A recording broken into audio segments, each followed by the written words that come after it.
అస్సలు మాట వినలేదట. ఇస్రాయేల్ ఎవరు కూడా మాట వినలేదు, దేవుని మాట వినలేదు, ప్రవక్తల మాటలు వాళ్ళు వినలేదు.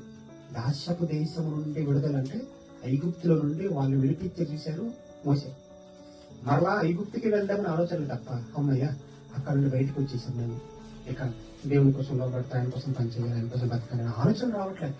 మళ్ళీ వెళ్ళిపోదాం ఐగుప్తుకి, అక్కడే బాగుండేది, భోజనాలన్నీ బాగుండేది, అక్కడ వాతావరణం బాగుండేది, అక్కడ కష్టాలు పడినా ఇబ్బంది పడినా ఫుల్గా అన్నం పెట్టేవారు, మంచి మంచి ఫుడ్ పెట్టేవారు, అక్కడ చక్కగా ఉండొచ్చు, అది ఇది అని అక్కడికి వెళ్దామని ఆ మురికిలోకి దూరిపోదామని ఆలోచన తప్ప, అయ్యో మన కష్టాల నుండి బయటకు తీసుకొచ్చాడు దేవుడు, అని ఇబ్బందులు మన కష్టాలు ఇబ్బందుల్లో కూడా మనకు తీసుకొచ్చాడు బయటికి, మనకు ఇబ్బంది లేదు, కష్టం లేదు, మనం జాగ్రత్తగా ఉందామని ఆలోచన రాలేదు. ఇస్రాయేల్కి ఆ రోజు రాలేదు, ఈరోజు లోపల ఉన్న వాళ్ళకి రాలేదు, క్రైస్తవులకు కూడా రాలేదు.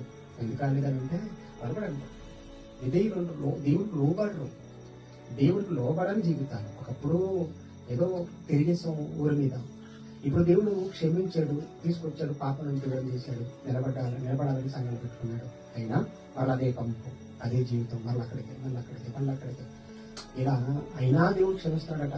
ఎంత బాగా రాశాడంటే, చెప్పండి నేహం చూద్దాం. అసలు వారు విధేయులగుటకు మనసు లేని వారు, లోబడాలనే మనసు అసలు వారికి లేదు. తమ మధ్య నువ్వు చేసిన అద్భుతాలు కూడా జ్ఞాపకం చేసుకోవట్లేదు. మిమ్మల్ని వారిని విడిపించిన నీకు, వాళ్ళు విడిపించావు కదా, నిన్ను విడిపించినప్పుడు నీకు జ్ఞాపకం చేయాలి. ఎవరైతే వాళ్ళకి మేలు చేశారో ఆ మేలు చేసిన వ్యక్తి మర్చిపోయారు వాళ్ళు.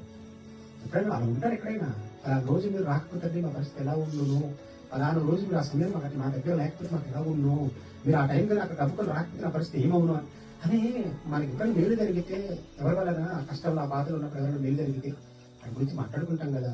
నాకు పలానా రోజు నిజంగా అలాంటి పరిస్థితులు రాకపోతే నేను ఏమైపోతుంది అని